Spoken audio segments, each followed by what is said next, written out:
What up, everybody? Scuff D here, and we're ready to go. Where are we going? I'm gonna do a little bit of an update video, let people know what I've been doing, and also, obviously, touch on our February Decklist contest winners. Now, the deck list submission deadline was just yesterday.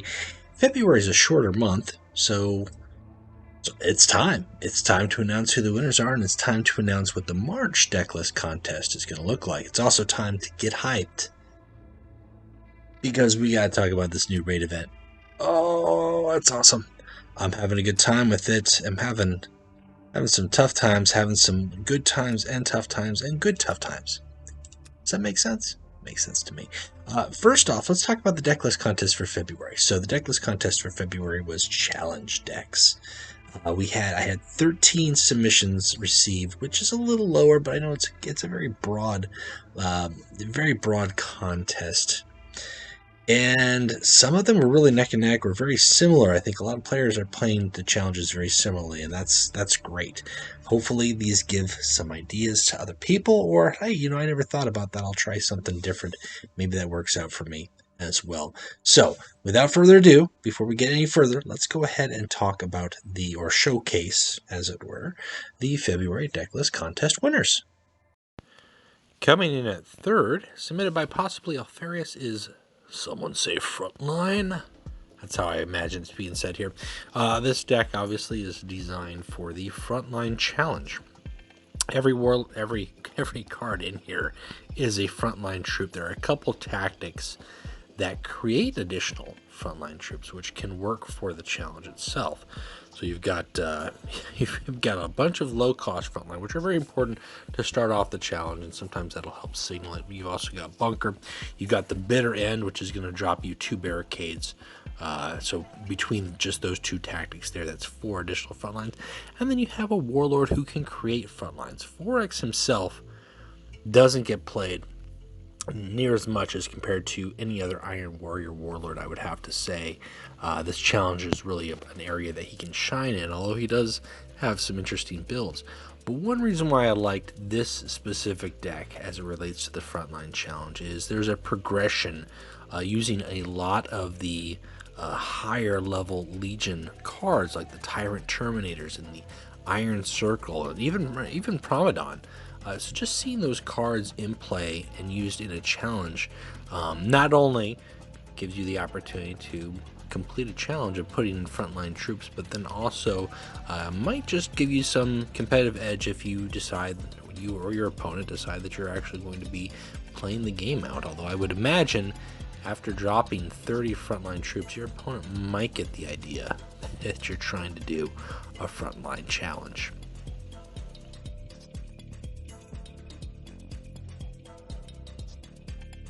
And then into second place, submitted by Renegade 13, is this Zaharial deck, which is aimed to do 2 or less cost troops. And the faction most dominant in regards to putting out a high volume of low cost troops is definitely the Defenders of Caliban. And in this deck itself, you have a warlord who can create 2 cost troops, and that is something on its own. But then you have multiple troops here, such as the Caliban Knight, the Allahu Squad, even Caliban's Crusade, these tactics, Caliban's Heart, the Knightly Fortress. These are all capable of putting out additional 2 cost troops. Even the high cost cards such as Raising the Banner could net you potentially 3 additional troops. And then you've got tactics in there such as Irresistible Charisma, Praetor Castiel, who himself can create troops by having your troops die behind enemy lines, and a tie is just kind of helping to get you some sort of advantage if you're playing the game. Again, if you decide to not just complete the challenge, but complete the challenge with victory. This deck here is 30 cards, but if you tally up the amount of bodies that this deck could put out just with the multiple troops that deploy additional troops throughout the course of the game, in addition to the warlord, I think you'd see that the potential to put out 60 plus exists very easily. So I like this, and I like the fact that it's Defenders of Caliban. I enjoy playing Zaharial very much, and I like that this is very straightforward. You've got Obsidian 02, put out Astartes, you can put out the Caliban Jaegers, you've got synergy within those and the troops. Just a very nice 2-cost build.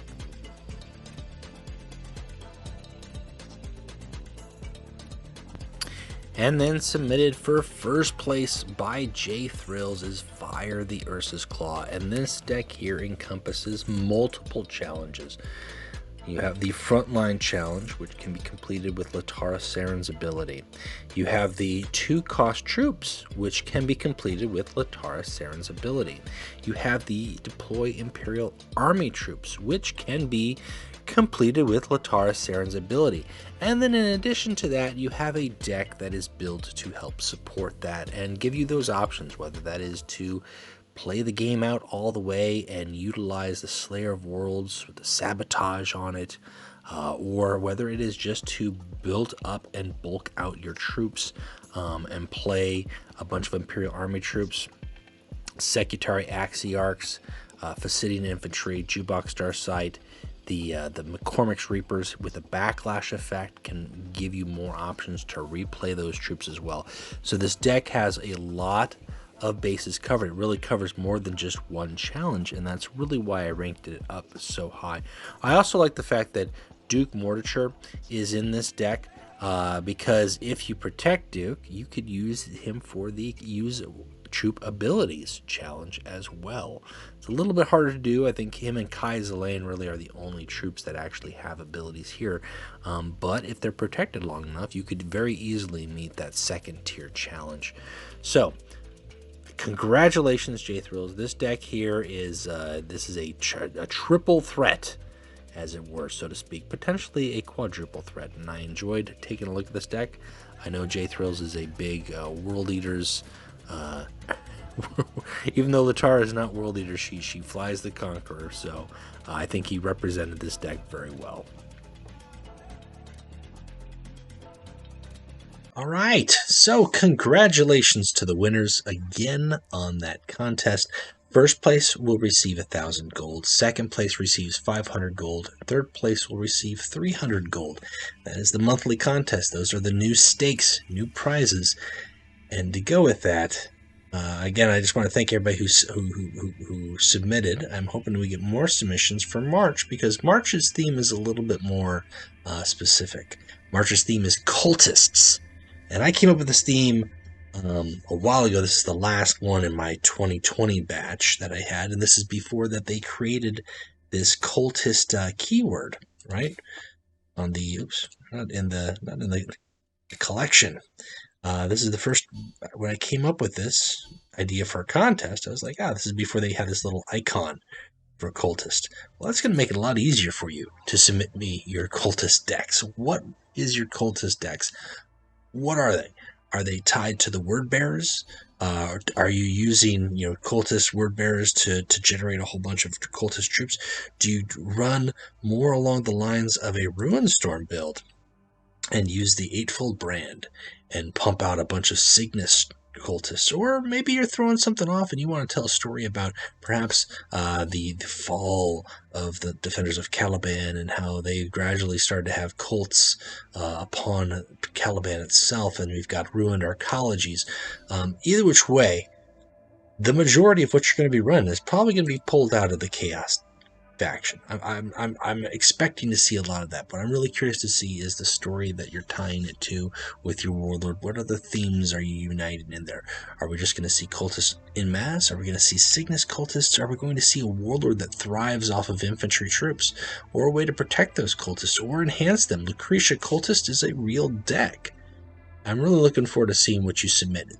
It's a broad term. There's a lot of possibility there, so we will see.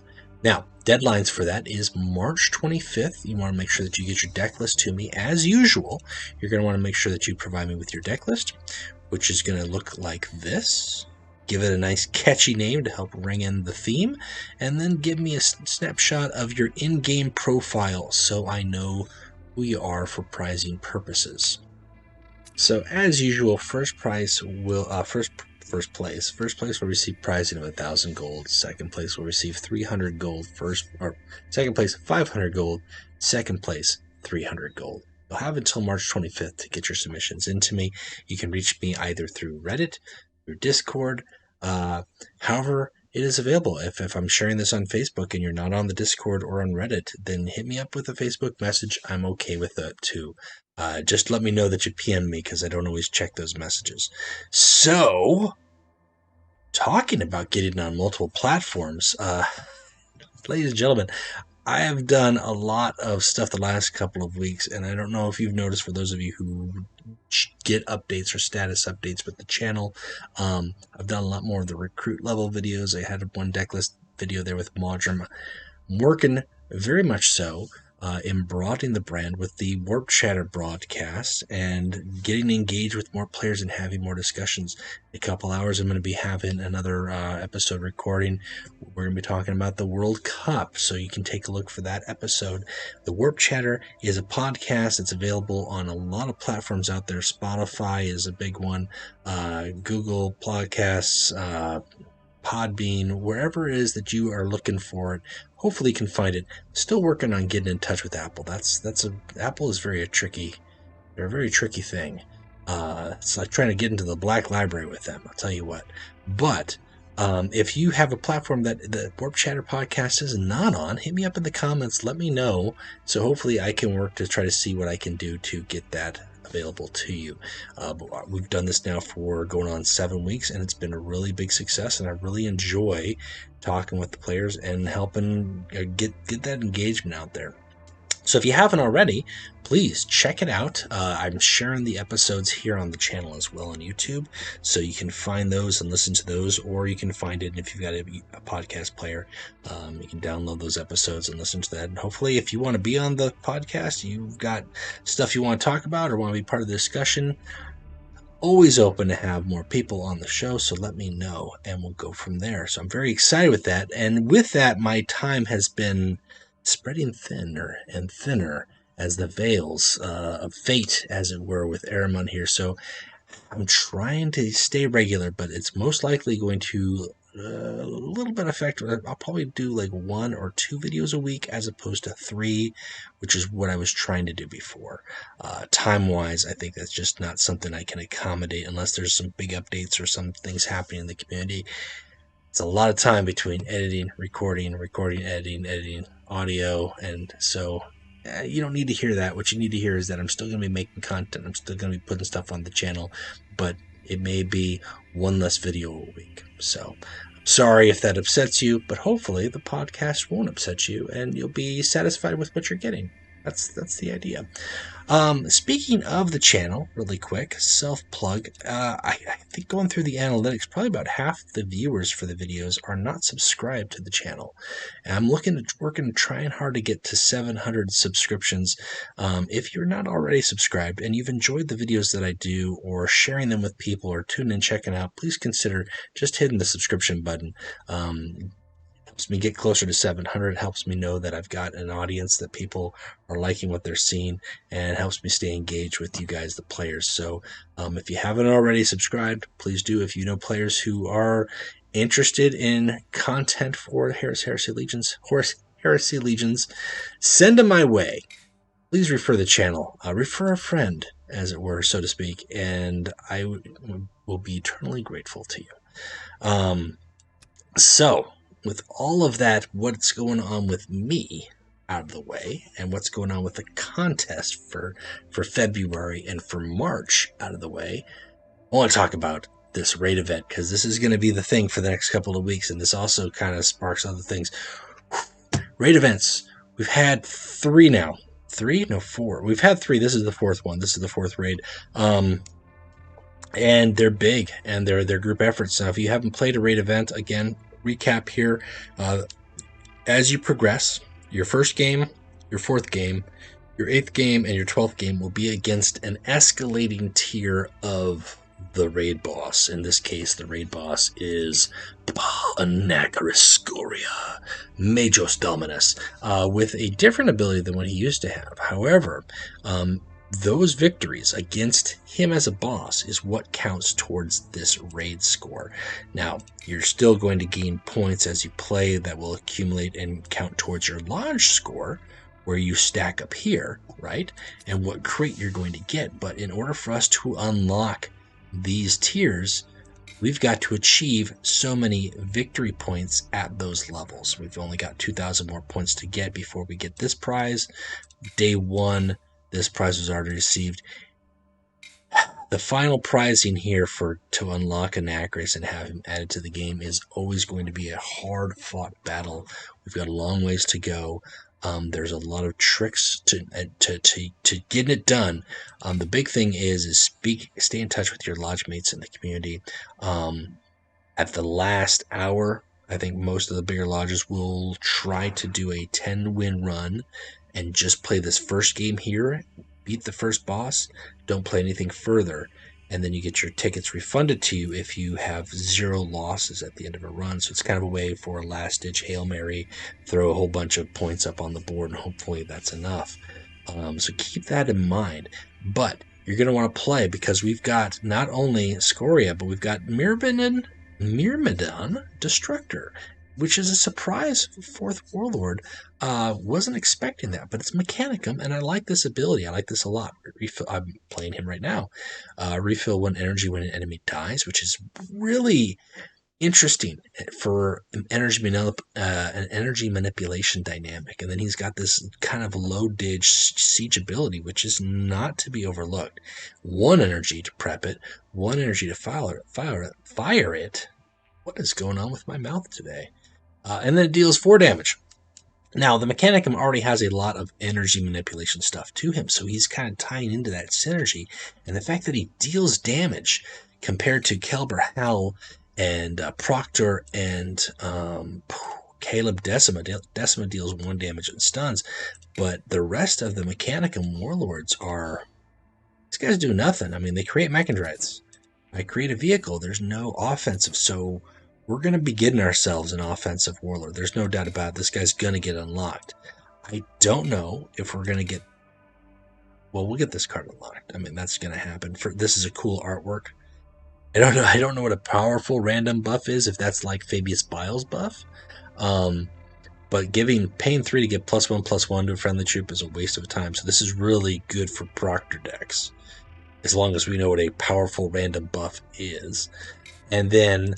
the Big Daddy, this is who we want to see add to the game. I'm really looking forward to this. This guy has got Drill Sight on Demand, which, first off, in a deck construction purpose, the fact that I don't have to put Drill Sight in my deck is nice, but the fact that I can use that every round, wow, that's powerful. So, play on, play hard. This is a draft format. This is the current draft I'm doing. I'm just drafting with no rerolls. This is a 0 reroll deck. Way too many tactics, unfortunately. I got a lot of tactics this time around. The time prior, I had very few tactics and a bunch of troops. So we'll see how we go. But I do like the fact that I got these guys at the end to hopefully help me seal up a game. But it's not as... This is not as nice of a deck as I had drafted prior to. I did a 12-win run just shortly before starting to record this video.